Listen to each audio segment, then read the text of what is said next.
Hi, I'm Carly Jose, and I lead partnerships and business development at LearnLux.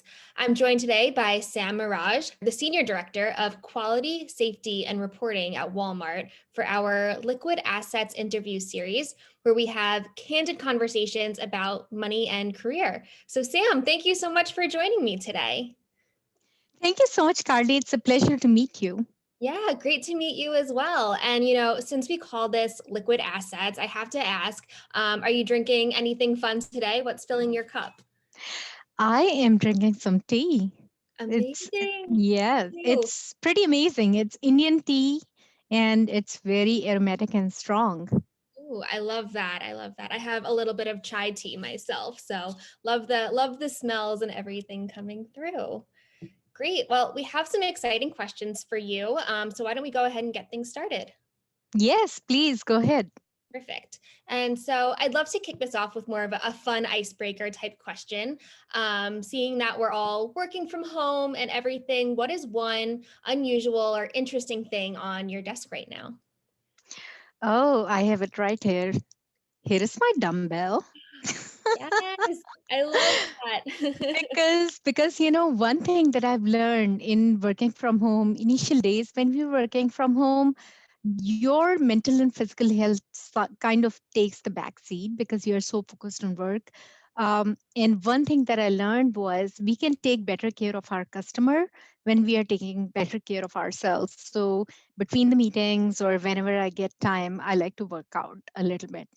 That's amazing. That's so smart. I'll go up and take a little walk around my apartment or something, but I never thought to keep a dumbbell on my desk. I think that's a life hack I might have to steal. That's why I shared it, Carly. Yeah, thank you.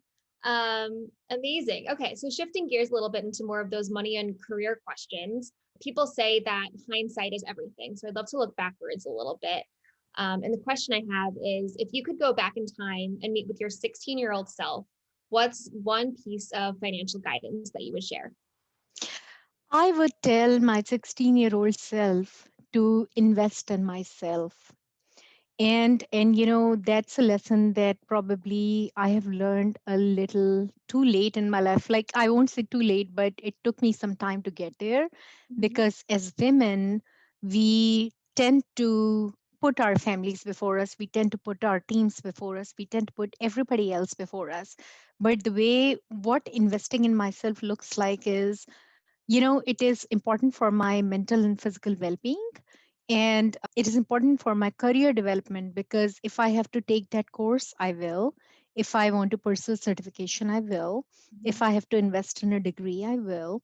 And if I have to invest in things like travel and a better wardrobe for myself, or if I want to give myself a little prize, I will do that, because that is important for my happiness and my well-being. So true. I love that. I feel like in order to invest in others, we need to invest in ourselves first. So I love that advice. Absolutely. Yeah. Amazing. And another look back question, maybe a little further down the line from when you were 16. I think something that so many people look forward to is that first paycheck they get from that first job. So I'd love to know, once you got that paycheck, what did you do with it? Did you save it? Did you have a specific thing in mind that you wanted to buy with it? Carly, I'm a foodie. When I got my first paycheck, I am happy to share that I spent it all on food. And I went to all my favorite restaurants that month to eat everywhere that I wanted to eat, and I could never afford to. So Mhm. I look back and I have no regrets. That's amazing. That's such a good way to spend it. Do you remember what kind of food you got or what's your favorite food now? Now my favorite food is Indian food, Pakistani food. I like more spices, but at that time I remember that I had my first sushi meal, which was a very special meal because I had never had sushi in my life. And I went to my first Lebanese restaurant, which was another delicacy because I had never had it. That's definitely a great splurge for that, trying sushi for the first time. I love it. So now, present tense, what's one big financial goal that you might be saving up for right now? So now my mantra on saving is that I try to max out my retirement accounts. Hmm. And I think that that's the goal, that I don't hope to retire anytime soon, and I hope to keep working. But that is something that I religiously try to max out my retirement accounts. And that is one advice that I'll give to my fellow colleagues and young women as well, that save when you can. And again, investing in yourself, first save for your retirement, then also save for other goals. But maxing out your retirement is an important tool, and it's going to pay you over time. Right.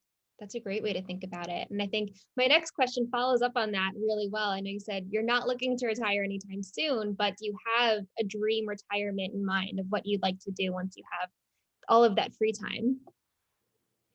I would love to be on a beach. And Hmm. I'll tell you that I would like to continue working as long as I can. I would totally work in a way where it contributes to the world, like writing books or teaching or taking like a back seat and a more relaxed job or a more relaxed task. But yeah, somewhere on a beach, give me some palm trees, give me some good food, and that's my dream retirement. That sounds perfect. I want that right now. Right? Yeah, especially in the pandemic, absolutely. Yeah. Amazing. So now shifting gears again to talk a little bit more about your career, you've had some amazing experiences throughout your career, having your background in medicine and public health, and now your current role at Walmart. But what I'd love to know is if you weren't doing this, your specific role right now, what other role do you think you would have? I know you mentioned maybe being a teacher or something down the road would be a dream. Is that kind of what you'd love to be doing right now as well? Actually, I have taught along with working at Walmart or previously my job when I was at the health department. I used to teach in an MPH program, and I did that for 8 years. I have had many different jobs even outside of medicine and science. I was a radio jockey at one point, and I worked in media quite a bit. It is very hard for me to imagine not doing public health or not being in healthcare, because that is what my passion is. Yes. I think if I was not in my current role, I would be pursuing something else, but within healthcare. Yeah, that makes sense. I mean, you're impacting people's lives every day with the work you do. So that's really inspiring. And thank you for everything you're doing as well. That's amazing. And another career question is what advice do you have for women who might be entering the workforce in 2021, whether they're changing careers or coming right out of college? What do you think is one piece of advice that they would benefit from? I would say one common mistake that I see young women making is that don't underestimate yourself. Hmm. You are worth more than you think. You are capable of more than you think. Always keep challenging yourself, reinventing yourself, and don't underestimate your abilities. If there is a new skill set that you think you don't have today, but you would like to have, go pursue it. Go pursue your dream, apply for that dream job, and don't underestimate yourself. Yeah, I love that. And that ties back to what you were saying before about how when you want to improve your skill set, you take a course on it or taking that time to really learn and pursue what you're passionate about. That's so important to share and for women to pursue it to achieve their dreams. Well, I think we have a few minutes left, so I have a few more fun questions that I'd love to ask if that's okay. Fire away. Amazing. Okay. First one, thinking back to money, true or false, money can't buy happiness.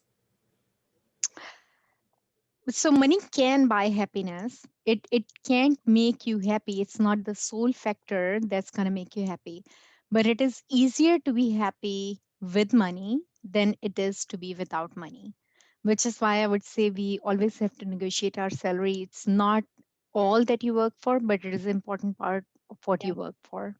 Very true. Next question. What has been your favorite work from home purchase so far, aside from the dumbbell? My favorite work from home purchase is actually my elliptical, because being in office you get to walk around quite a lot, and initial days of work from home I felt like I was not taking care of myself. So it makes me feel a lot better. It gives me those endorphins that get me going, and I am in an upbeat mood throughout the day. So that's really my favorite purchase during this pandemic.